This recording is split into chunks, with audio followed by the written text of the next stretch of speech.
The pendulum of investment sentiment is said to swing between fear and greed.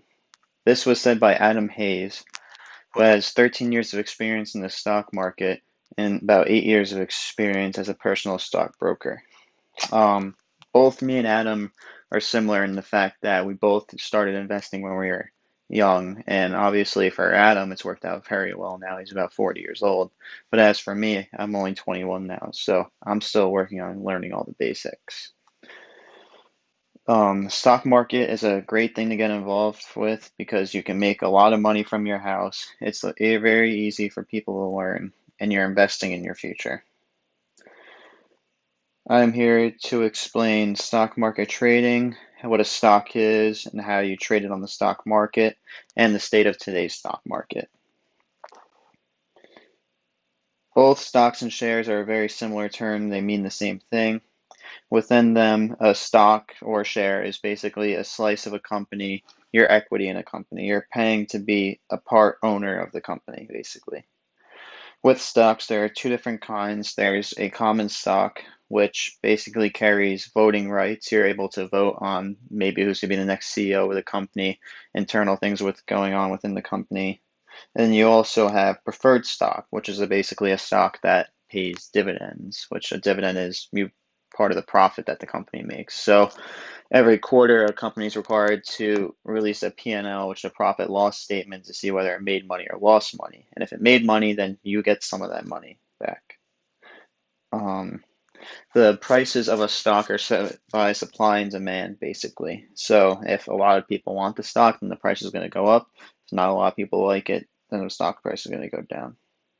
Now, the way you buy a stock, there's two different ways. It's either by a market maker, which is basically another person, a person sitting there buying the stock for you or for himself.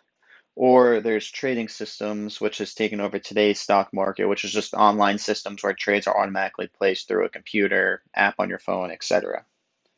Um, Stocks are actually sold on markets, and with markets, there are two different types of markets. There's a primary market, which is basically the company itself is selling the stock. If it needs to raise more capital or more funding for something that they're doing, they'll sell more shares directly to you, the stock buyer. Then there's a secondary market, which is basically like the New York Stock Exchange, like something like that, like somewhere where you go to buy and sell stocks that have already been sold out to the public, which is what most people dealing with stock market would deal with. Um, a stock exchange is basically a secondary market. There's hundreds of them throughout the world. There's the New York Stock Exchange, Chicago Stock Exchange, the Los Angeles Stock Exchange, China, Taiwan Stock Exchange. There's many of them out there. Um, with markets, there's two different, not types, but scenarios for markets, like they use to call them.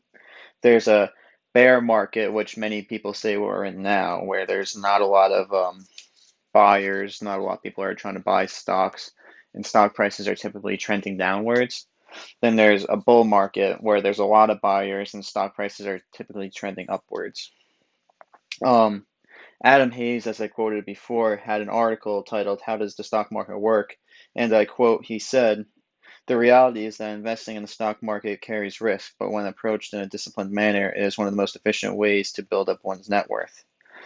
Him saying this basically means that you investing in the stock market, if you do it the right way, you can make a lot more money as a job or even as a savings. You make a lot more money compared to like traditional savings accounts or IRAs, stuff like that, 401ks. Now, the way that a company gets listed on the stock market is pretty simple. I mean, there's basically if a company needs money, there's two different ways for it to get money. It's either through equity financing, which means basically it's listing itself on the stock market, as I was talking about before. You just have to go through the stock exchanges, go through a board of people that run that, make sure your company's legit and that it has like promise, and they'll be able to list you on the stock market. Or there's debt financing, which is what much of us are more familiar with like car loans, house loans, student loans. Um, a lot of more companies turn towards equity financing on the stock market because debt financing for companies a lot of the time is more turned towards assets. They want to make sure you have assets so that way when they do give you the loan, you could pay it back in some way or another. But with a lot of startup companies, they don't have the assets because they don't have a lot of capital. That's why they would turn towards the stock market instead.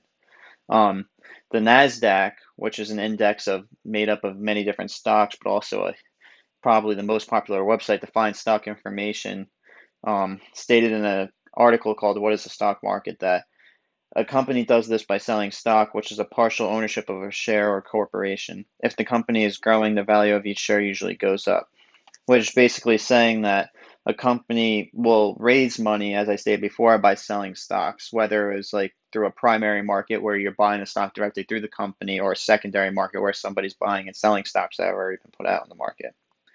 Um, with many new companies these days, there's a lot of new technology that helps these companies get started. Um, with today's market, COVID really has played an important role in it. They say we're more in of a bear market right now because of COVID, that a lot of people lost their jobs, and a lot of the states in the whole country has been shut down because of COVID. Not as much money is flowing to people's pockets, and in turn, not into the stock market. But some may argue that today's society is actually in a bull market because of the new young investors and the new age of technology. As I stated before, that these people can download apps on their phone and just go through the stock market through there. It's so much easier than it was back then. Back then, you needed a market maker, as I stated before, a person to do your stocks, but now you can do it all online. Also, there is bans now on technology, such as Twitter banning information being spread on there about the stock market, because as the stock market laws state, anything that goes on with a company or without, like, through a company, has to become public knowledge because all that stuff affects the price of the stocks. So with today, with President Trump tweeting so much, it kind of like plays a role in that like law with the stock market. Helen Brands and Bert Schulten's and essay they wrote titled "Under His Thumb of Effect of President Trump's Twitter Messages on the U.S. Stock Market." They said his tweets are an important and novel source of stock market information to investors since he has insider information on U.S. government policy. The president provides high value political information since the markets can incorporate his tweets in the context of policy views. Basically saying that what the president says, he can control what happens in the stock market.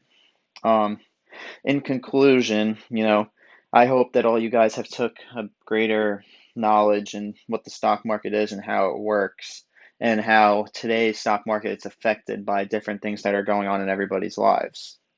Now that everybody has a better idea on trading, who's ready to start making some money?